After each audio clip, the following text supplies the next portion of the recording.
And next, at the panel discussion session, our speakers will be discussing where the healthcare industry is headed in 2022. The moderator, Dr. Ella Lee, is the CEO of ZGC Capital and the partner of ZGC Found. She has more than 15 years experience in pharmaceutical and biotech sectors. She established and managed several VC funds.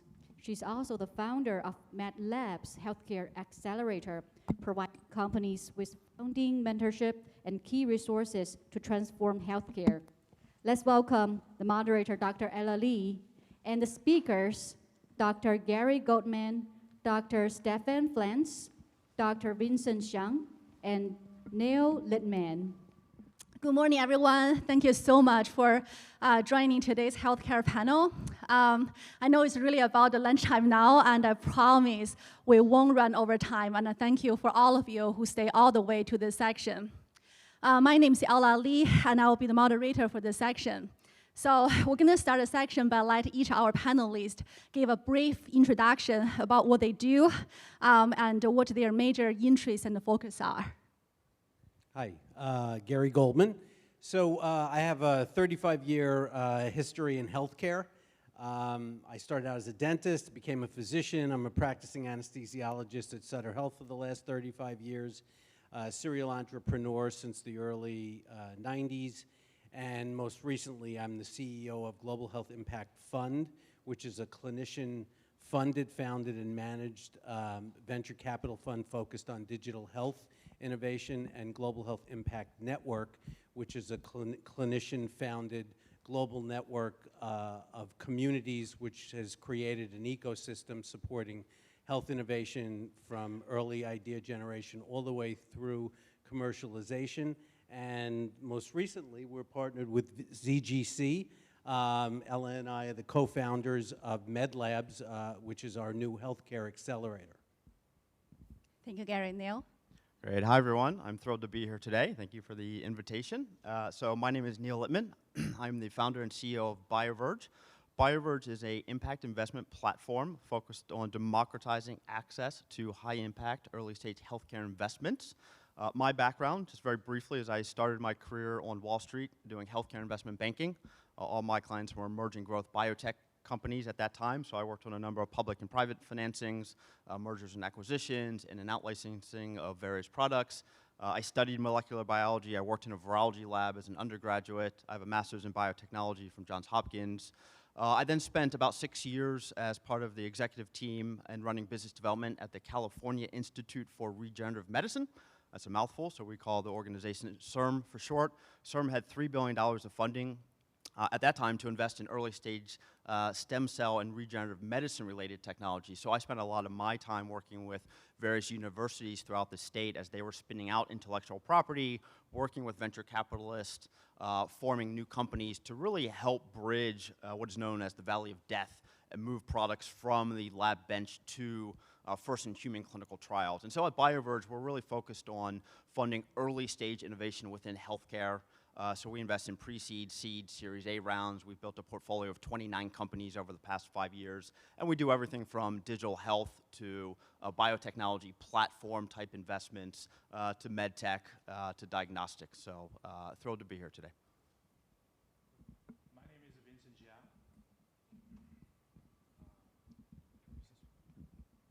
My name is Vincent Xiang, and I'm the founder and partner of 7G BioVenture. Thank you so much, Ella, to inviting me. I feel humbled, particularly on this era, this special moment. Pandemic is getting to endemic and what we do. I will tell you a little bit about the history 7G, why it is 7G. But I feel like, for a person who grew up in Shanghai, but now spend actually most of my career in this great nation called the United States of America, I feel fortunate. It is this nation, this society offering me a PhD in molecular biology, working experience in the life science industry, and also MBA from Wharton. For the last 18 or 20 years or so, I'm basically focused on the investing into the life science from the angel stage all the way to the public. I was a portfolio manager and senior analyst for 8 years at the Franklin Templeton Investment, For the last 6 or 7 years or so, I was a partner at the $1.6 billion AUM, 6 Dimensions Capital, and the $80 billion AUM Hill House as a head of the global BioVenture. We invest in many deals, mostly in US, exiting US with no string attached. And I think I will keep that momentum and motto into this 7G BioVenture that I founded early part of this year. We are investing. We just had a very successful first closing. It's a small fund.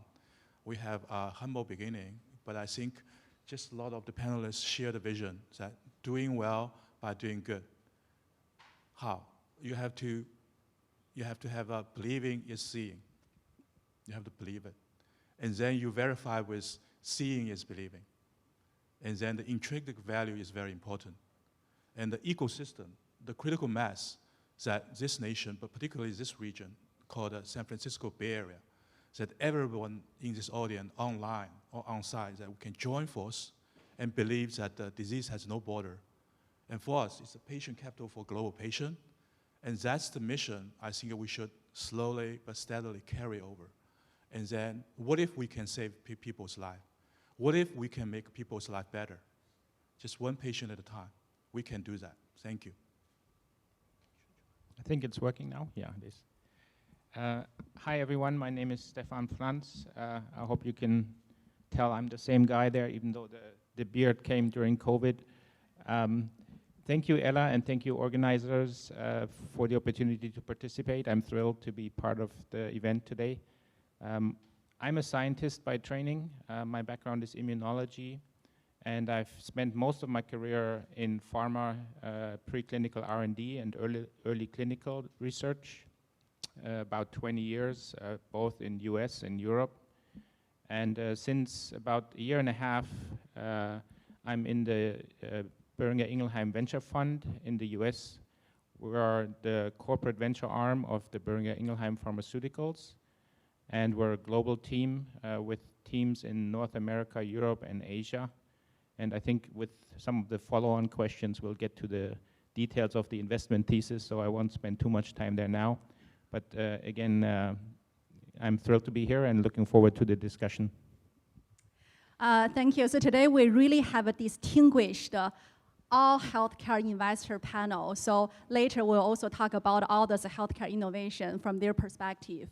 So now all of you introduce about your background and what you do. So you all come from a very different and also diverse background. Now you choose to become a healthcare investor. So can you please share with our audience why you choose this career path and how did you make the career transition to your current position? Thanks, Ella.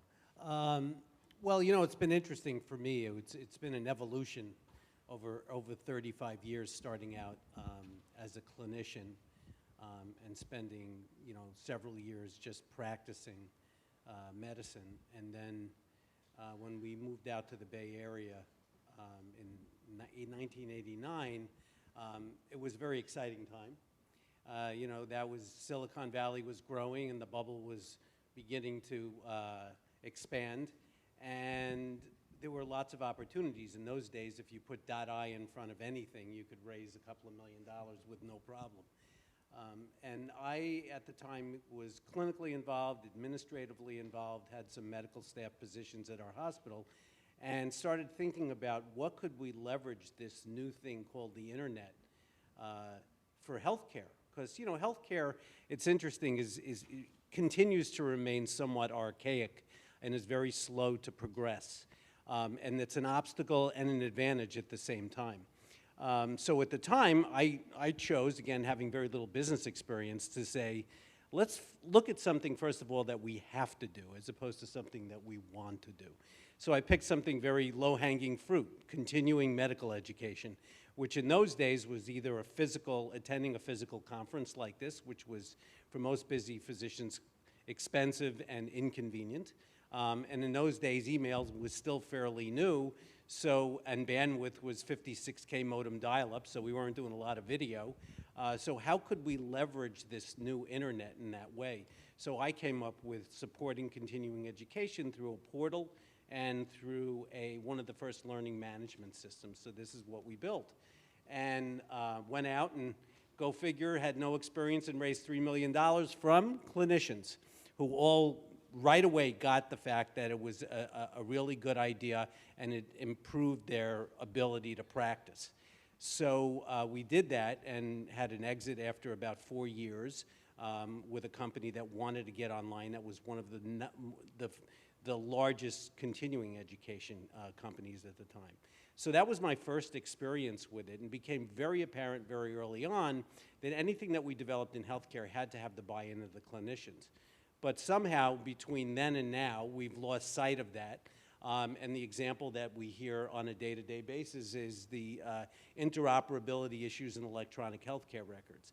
And unfortunately, you know, and again, I'm an informaticist for a 27-hospital system in the Bay Area, where I was from day one involved in the implementation of that for a 27-hospital system, and it became quite obvious that whoever developed that technology clearly had never stepped foot in a hospital or an ambulatory clinic. And over time, we've improved a bit, but it's a very good example of how a company can grow, yet still not improve the product that they're selling. And one of the reasons was, again, it was mandatory, right? The government made it mandatory that you had to have an electronic healthcare record. So since that time, I've had 2 more companies with a very similar model of getting support from clinicians in healthcare to support what we did, and we were successful 2 more times. So most recently, as Ella knows, we started Global Health Impact Fund and Global Health Impact Network, which my mission and vision from day one was to create an environment that promoted the active participation of very busy healthcare professionals, okay, not just doctors, but all healthcare professionals, in a way where we could develop technology, support technology, democratize the opportunity for clinicians to invest, right? When was the last time Kleiner Perkins knocked on a doctor's door and said, I have the next Google in healthcare, you want to throw some money into my venture fund? Never. So, so we decided to start with a venture fund. So we did. And we were very successful raising the money in a very short period of time. We raised a small cap $10 million fund, but more importantly is we created a due diligence process which was very, very heavily weighted on clinical due diligence. So we were looking at identifying very early stage market disruptive technologies that the clinicians thought were the winners. And we've made now 10 investments. But the bigger picture was to create an ecosystem, a network of communities based on a proprietary platform called the Hands-In platform that we gained access to and invested in. And that platform allowed us to create this ecosystem of communities supporting professions, specialties, and special interest areas like blockchain, AI, VR, in a way where the clinicians have heavy input into the content and into the due diligence process for the fund, and then post-investment, our portfolio companies are then supported and promoted within our network. So really that was my motivation from day one of how I got from being a clinician to being a venture capitalist and the CEO of a network. Thank you, Gary. And Neil, Vincent, and Stefan, let's also keep our talk. Yeah, for Sure. So in the interest of time, I won't go too far back, but I would like to share a brief story with you that was really inspiration for me to moving to the investing side and for really founding Bioverge in the first place. So while I was at the California Institute for Regenerative Medicine, we funded a program at UCLA that was developing a lentiviral gene therapy to treat children born with SCID, or severe combined immunodeficiency. I had the privilege of meeting a little girl by the name of Evie, who was the recipient of this gene therapy. Evie would come to certain board meetings along with her parents, and she would talk about her experience being treated with this gene therapy when she was 1. You know, fast forward to when I met her, she was about 6, and she was cured. She now lives a normal life. She goes to school. She has a dog, right? All things that would have been impossible for children born with SCID. And by the way, children born with SCID don't have a functioning immune system. They have a typical life expectancy of about 20 to 25 years old. They're in and out of the hospital with severe infections. So I would go and tell my family, my friends, really anyone who would listen about this amazing little girl that I met, this amazing technology that we funded at CERM. And without fail, everyone said, well, that sounds like science fiction. That type of technology doesn't exist today. But it does. It's not science fiction. It's science fact. And so I really founded BioVerge with the mission of democratizing access to allow more of us to invest in these types of early stage technologies, these early stage companies with the double bottom line, right? The mission of doing well by doing good, as Vincent said, of generating outsized financial returns, but also making an impact on people's lives. We don't view those as mutually exclusive. I think they go hand in hand. By the way, just to round out the story, the technology that CERN funded at UCLA was spun out into a biotech company that went public at over $1 billion valuation. So early stage investors did very well. So that's the model that I brought to BioVerge, and that's really our mission at BioVerge, and it really is to bring science fiction to life. Great. It's in the summer of 2000, and then I was sitting actually at the auditorium at the School of Business at the UC Berkeley. And then Francis calling at one end, and then you have a crack vendor at our side of the continent. They declare that the human project mostly got completed, right? It's very exciting. And that's actually the podium that I met one of my mentors. Unfortunately, he passed away due to NHL, non-Hodgkin's lymphoma, early part of last year. But during the early part of this year, we had a Zoom memorial just in his honor. Because right at that moment, he invited me actually into his Hillsborough house, just like actually Akin told us the story just moments ago. So we have a brainstorming session that for 2 days, his company just sold to Applied Material for $3 billion. So he wanted to position as an outsider into the healthcare. He saw a lot of problems. But he, during the long conversation, told me, Vincent, there's a 3G in life. There's a gold, there's a glory, and then you have a goodness. But remember, if you focus on the goodness side, the other 2G will come. So I say, 3G is very interesting. But this is actually the way like you interact with the outside world, right? Try to make an impact, but also enrich yourself, maybe materially. We need another 4G, which is really try to fortify your true inning. So you need a grit, and you need a gratitude, because maybe you work very hard. You need to thank the family, friends, society, nature, and also pat on your shoulder, saying you're doing well, but stop a little bit and then keep moving. And then you need a grandness, right? I step onto my mentor's shoulder so I can see far and maybe clear, maybe in detail, but the scope you can never forget and lost. So I hope eventually we can get a peace of mind. So that's grace. You can have a peace of mind in the same order, family, friends, society, nature, and then also peace of mind when you grow older. And then you can tell your next generation that actually I've been there, done that, I'm okay towards the surrounding. So the latter 4G is really enabling the first 4Gs. So altogether, we need a 7G. So that's how I name my fund called 7G BioVenture. And truly that I try that for the rest of my career, maybe 20 years or so, that I can really focus on the science, the unmet medical need, but particularly the fortitude and the 7Gs that inherit or maybe exemplified by the team that I look at it.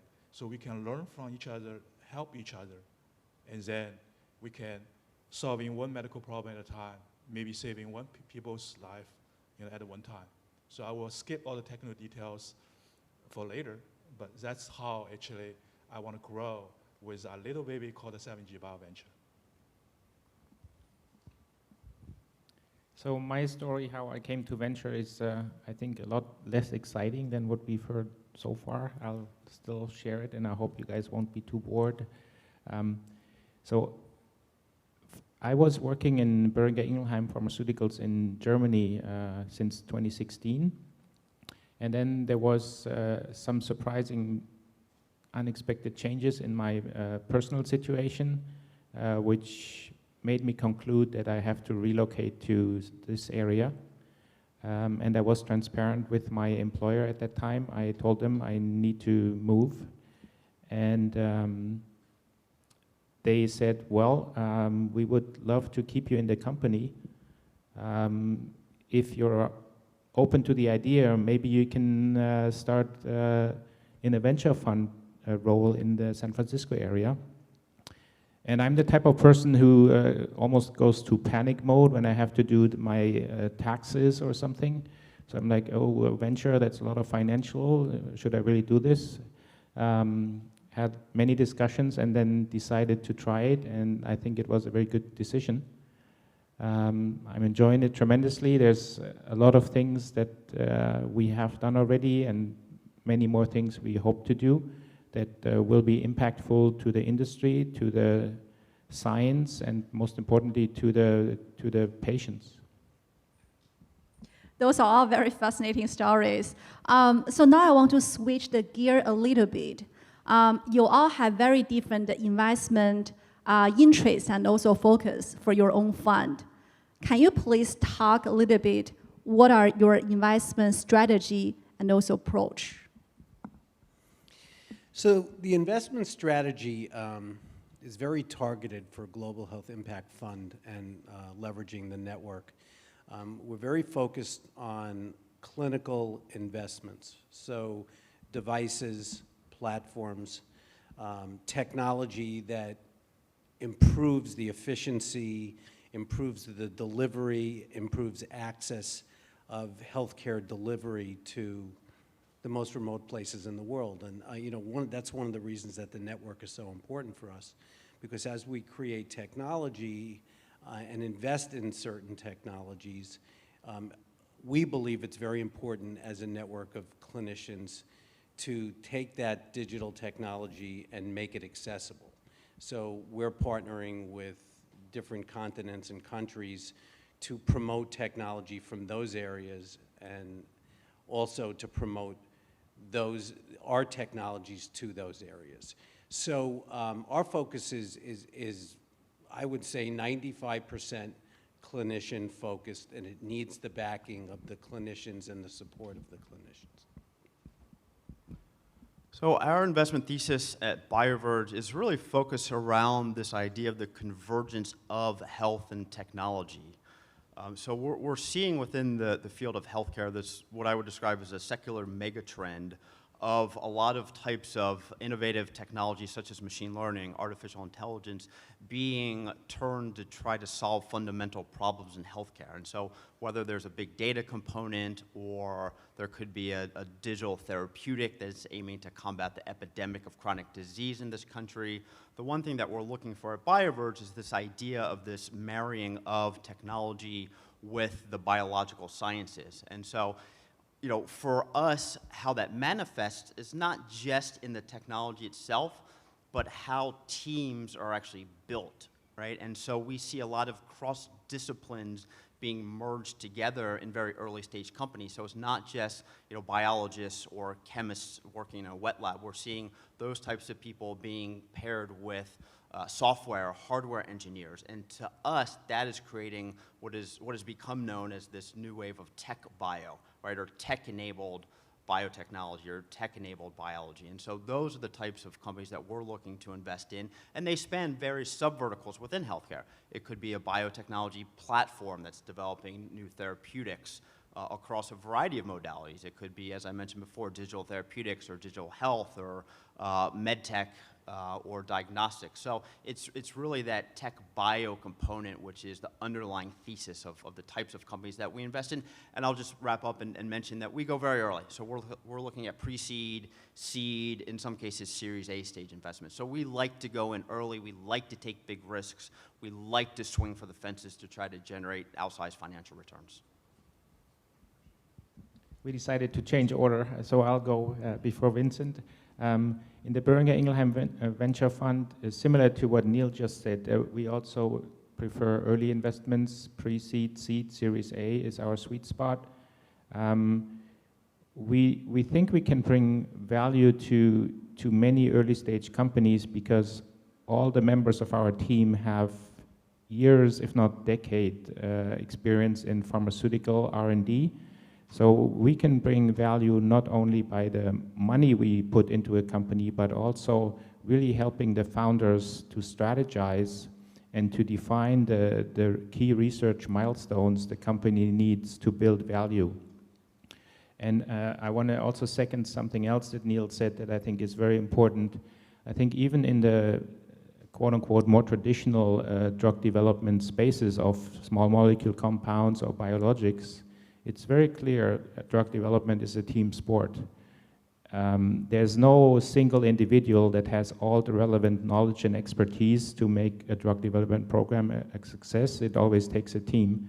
And I think this theme will continue to become more and more important, as Neil says, with big data, sort of a merging of tech and biology. There'll be additional disciplines with the microbiome research becoming more traction, so there will be microbiology components that have to be worked into drug development process considerations. So in my mind, and that's also something my team likes to work towards, it'll be very important to have the combination of the right skill set in the team, and not only that, but also have the team members be able to communicate what's important in their respective area of expertise, so the rest of the team understands it. So it's really a challenge, but also exciting that these things can be brought together, and if they can be brought together successfully, then good things are going to happen in the future for the drug development and for the patients eventually. Great.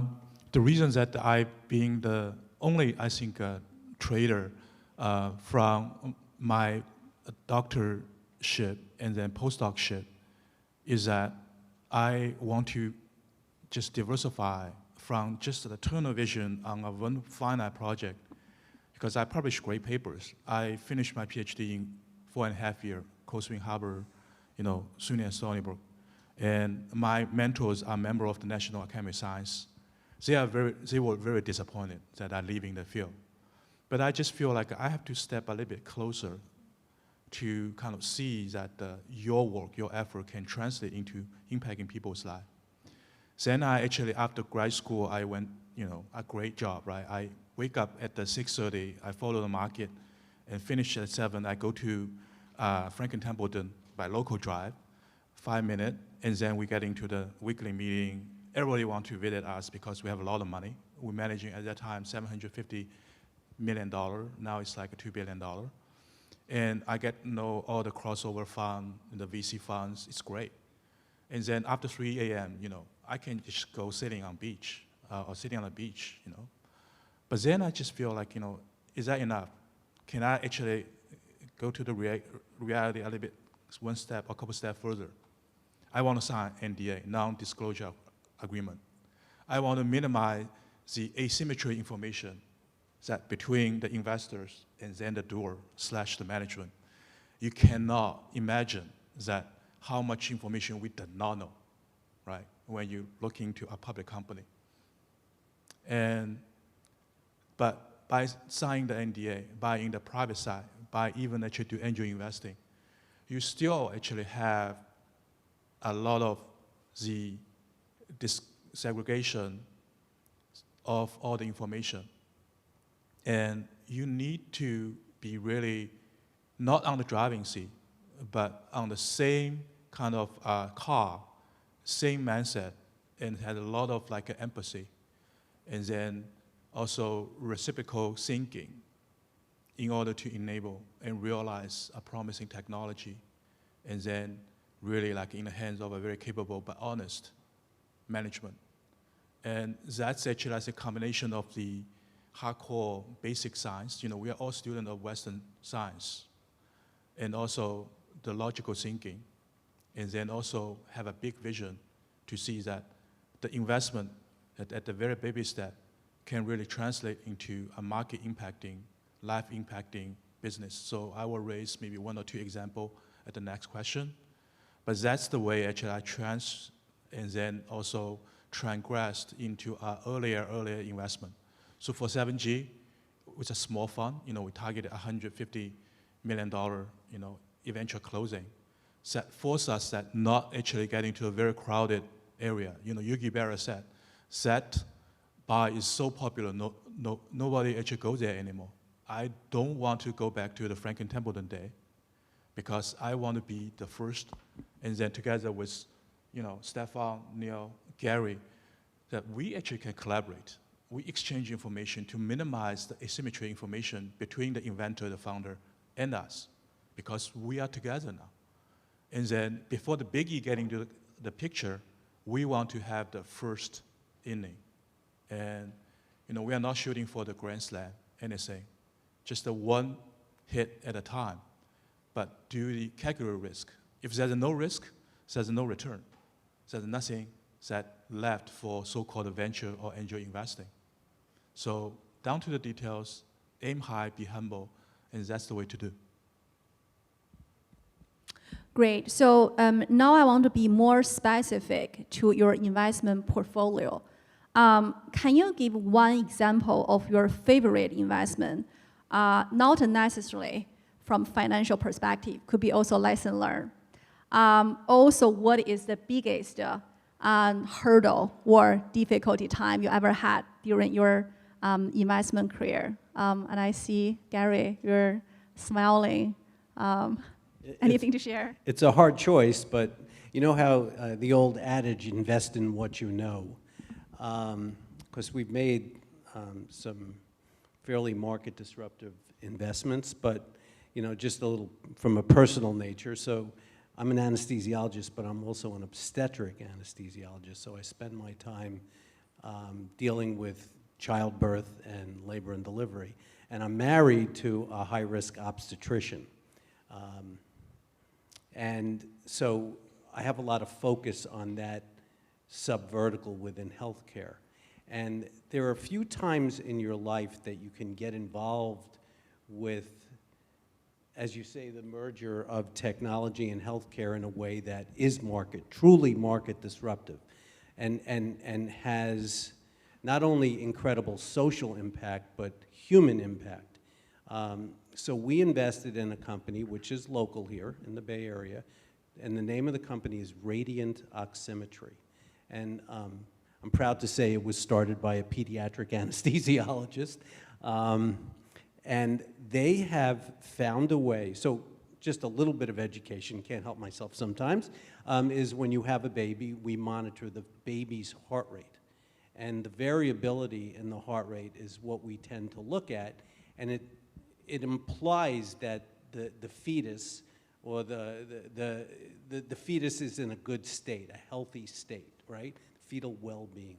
But the problem is that it really isn't very accurate. And it's the best that we've had. And so I'm sure we all are able to read in the papers, you'll hear stories about people who go to a hospital and have a healthy baby and show up with a bad outcome.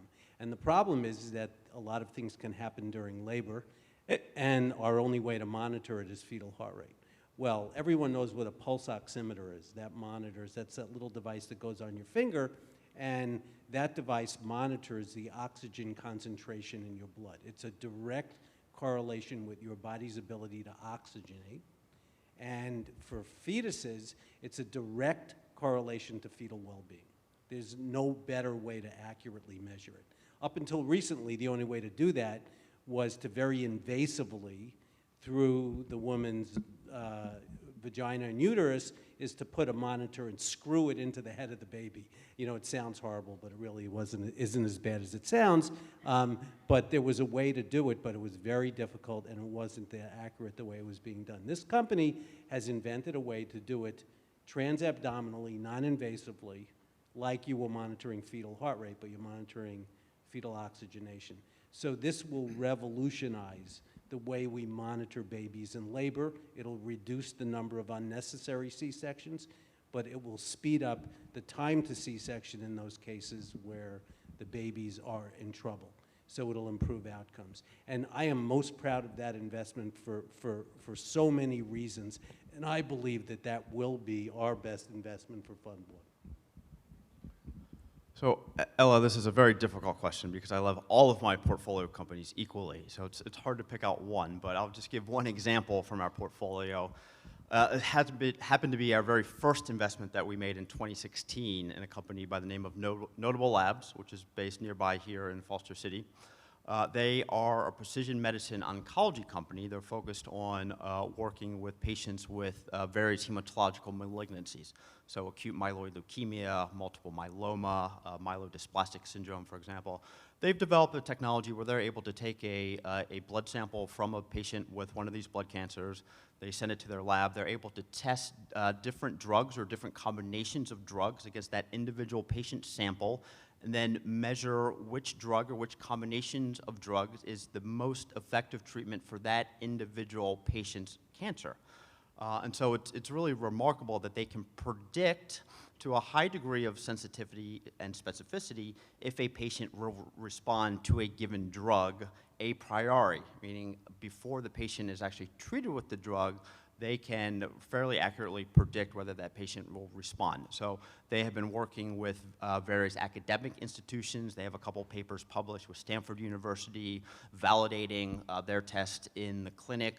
They're working with biotech and pharma companies developing therapeutics, and they're now moving into developing their own therapeutics as well based on this technology. So really remarkable. To me, this is the epitome of precision medicine, individualized medicine. If you think about not only the predictive power of this type of platform to predict what treatment could work for a patient, that's great. But if you could predict what drug a patient's not going to respond to, that's equally as important. You know, as we all know, drugs have a lot of side effects, particularly in the oncology field, so that is equally as important. So to me, that type of company is really epitomizes the type of technology, the type of company that we're looking to invest in at BioVerge. And given it was our very first investment, you know, they're performing very well. Won't get into details there. And I'll just share just one quick anecdote as well. You know, one of the things that we're obsessed with at BioVerge is this idea of putting in place processes and really divorcing the outcome from the decision-making process. And so we work very hard during our diligence process to make sure that, you know, we're leveraging clinicians and other subject matter experts to help us vet the underlying science and technology. But, you know, in all of these cases, there is always some degree of luck. And so you can have a good decision-making process and a good outcome, right? That's what you're looking for. But you can also have a good decision-making process and a bad outcome, and that might just be bad luck. It doesn't mean you had a faulty decision-making process. So I think as an investor, right, having a predictable and reliable process in place is really critical to being able to assess these types of technologies and do it in a repeatable fashion. Great story. I share one of my stories. So 2017, there's a meeting called the AACR. So it's the American Association of Clinical Research. Sometimes they also in tandem with the EORTC. That's the European counterpart of the early stage preclinical medical research on oncology, right? It's like 20,000 to 50,000, depending on the year. So in the poster session, in front of his poster, I was the sick Chinese accent in English, and then the counterpart is the sick European accent, and we talk about science. So he's talking about, look, we have a very special A2A receptor, type A specific small molecule, and then it will not cross BBB. So for the anti-cancer drug, this is a benefit because you will not have any kind of CNS kind of side effect. And then, we have this clinical data showing that on the ATP cascade just at the surface of the cancer cell, that we can block the immune suppressive effect. And this is our data. And then, I look at it, at the time I was a partner at the 6 Dimensions. I think this is very interesting. So we actually did the deep dive. We keep talking, and then we actually talked to potential funding partner from MPN in the Boston office, their lead partner actually at the time, but also one biggie from the Swiss, they're the HBN. They also invest in early stage, so this is actually Series A kind of opportunity. But eventually, we found like this one, even though it's preclinical, there's a good balance in terms of the potential risk and return. The therapeutic index potentially is larger than the competition that by AstraZeneca, Pfizer, Novartis, that they are about to get into the clinical trial. But the beauty is that on two fronts. One is that the pre-money valuation, what we define is that you straight away their cash, and then just look at their so-called tech value, actually is negative. Why? So the pre-money valuation actually is X, but the why is because one of the European government that actually gives them 18 million euros of free grant. And this is true cash. It's already committed, right? So we think it's beautiful, but biotech company at early stage, you burn cash left and right? But then there's a second compound. It's a monoclonal antibody. And it's even earlier. It's like 2 years away from the market.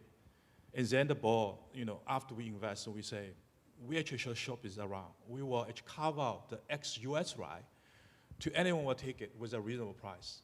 And we shop around. I just started up all the connection in Europe and also in China. $500,000, $1 million upfront. I say, no, this is actually just too cheap. We're gonna put in more money and develop by ourselves. Luckily, that just 1.5 years later, there's a company called Roche. Based on their phase 1 data, on that target, it's called TIGIT. They launched 2 phase 3 trials on small cell lung cancer. 2 phase 3 trials. That actually is a very clear statement that they see signal, even though they're not published their clinical data in the phase 1. But actually, the phase 1 actually has a large enough sample size. It's 100 patients. So all the Wall Street sell-side analysts, all the VCs wake up.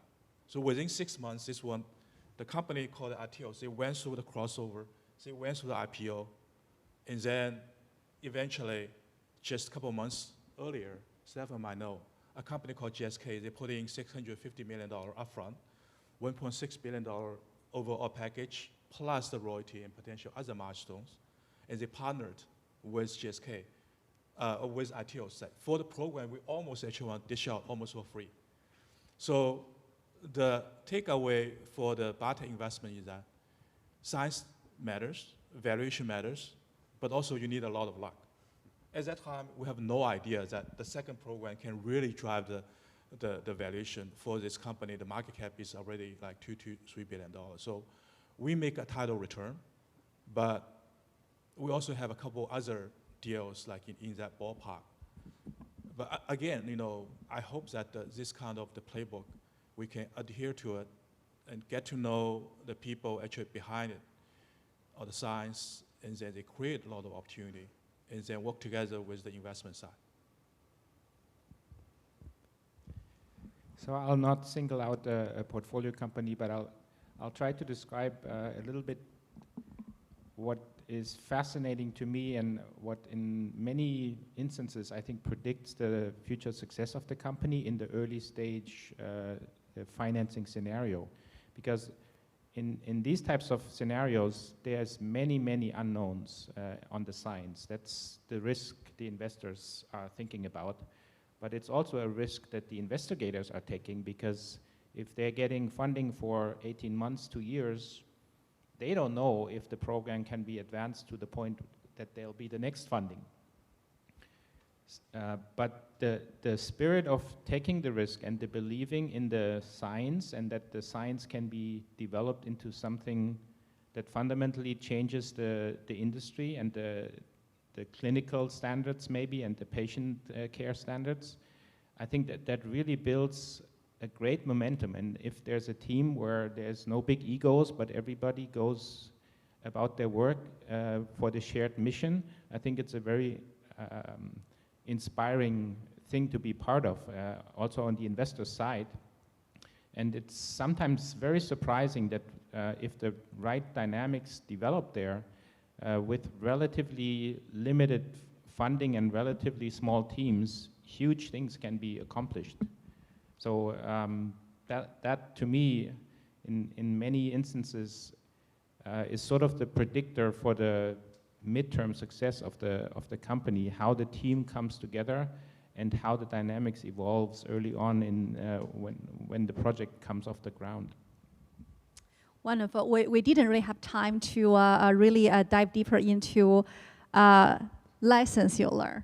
Probably we can talk about that in some other time. So now it comes to my favorite question, but we're running out of time. So could you use no more than 3 sentences to describe, in your mind, what are the most promising healthcare technology or trend in next 10 years? Yeah, I mean, for me, that's a fairly easy question. The thing that's wonderful about digital technology in healthcare is that The biggest problem is deployment and access, okay? And it's not about money, and it's nothing more than putting a patient and a provider together. And if you can do it remotely and do it at a very high quality level to the most remote parts of the world, that really is the future of healthcare, and that's where I believe we are. So I am particularly excited about the direction of where cell and gene therapies are going in particular. I think we've seen sort of the first wave of gene therapies that have hit the market, initially led by the CAR Ts for different hematological indications. I think a new wave of cell therapies will be coming out in the next 5 to 10 years. I think there's a lot of excitement around this idea of universal cell therapies. And so I think that the field of cell therapy is a little bit lagging where gene therapy has been, but I'm really bullish on a lot of the opportunities in the field of regenerative medicine led by cell and gene therapies. And we're seeing a lot of earlier stage and later stage clinical trials that are yielding some very promising results. So I think there's various areas to be excited about for the coming years. One being the more sophisticated and complex in vitro organoids, or maybe combination of several organoids into assembloids. There's various labs that have made great advances in this space. And I think these in vitro models will be really a game changer in understanding translational biology at a high level, and will be very pivotal in having more successful clinical trials in some of the indications where so far nothing really has made a way through the clinic. Outside of that, I'm personally excited about the glycan biology space. I'm curious to see where this is going. It's sort of in its infancy right now, but you see there's some excitement in the field. There were some recent successful Series A, Series B. I think Paleon may be a good example in Boston. They raised a $100 million Series B recently with a glycan biology modulator for oncology. So that's a fairly large area potentially, but very few forays so far into that space. Would be interesting to see where this evolves. What Neil mentioned earlier, I think the big data will become a very important piece for many of the emerging concepts. We continue to underestimate, I think, the complexity of biology, and the better we can model the complexity, the more accurate will be our drug targets and the way to modulate the drug targets. And then lastly, while we're still in the pandemic, I guess it will be interesting to see how the infectious disease sector evolves in collaboration with venture in the coming years. I mean, clearly the medical need is there, but so far there's been, it's not been an easy path because the return on investment is very questionable, and many investors shy back from going into this space for that reason, and for good reason, because if there's no return on investment, it's of course good for the healthcare system, but not so good for the investors. So you're in a conflict of interest situation there. So these are my three big areas: the organoids, assembloids, the big data, glycan biology perhaps, and question around infectious disease. We basically cover all this possible. Oh, Vincent, sorry, I forgot about you. No, I will very quick. So I think there's a couple of mega trends actually beyond the next 10 years. First of all, the transition from the lifespan to health span. What you see is the quality of life extend, and then all the way like at your 90 or maybe 3 digit, you just plump it, right? This is the best case euphoria. And then to enable that, you had to seeing, prevention, treating. To enable that, that's actually, against maybe this afternoon's talk. Seeing is believing, that you actually have a real-time, precise, and then holistic readout of your vital sign, but way beyond that, the multiple omics, real-time. I believe that there's an embedded chip that somewhere in our body, in tandem with the Elon Musk's Neuralink injunction over there, and then you will have actually the accurate, high-quality data from yourself in all HIPAA compliance way. The privacy is paramount. And then the real-time feeding to artificial pancreas or any artificial tissues or maybe even organs have the real-time remedy to prepare real-time feed into a method of prevention or treatment. That, I think, eventually can enable a true transition from the lifespan to health span. It's very a unique opportunity actually to hear about this, the sharing about the future healthcare innovation from all different healthcare background, focusing on life science or digital or AI or from a physician also perspective. Now we come to the end of this section, and I want to thank our panelists again for your great sharing and also insightful discussion, and hope our audience found this section being helpful. Thank you again, and we look forward to seeing you this afternoon.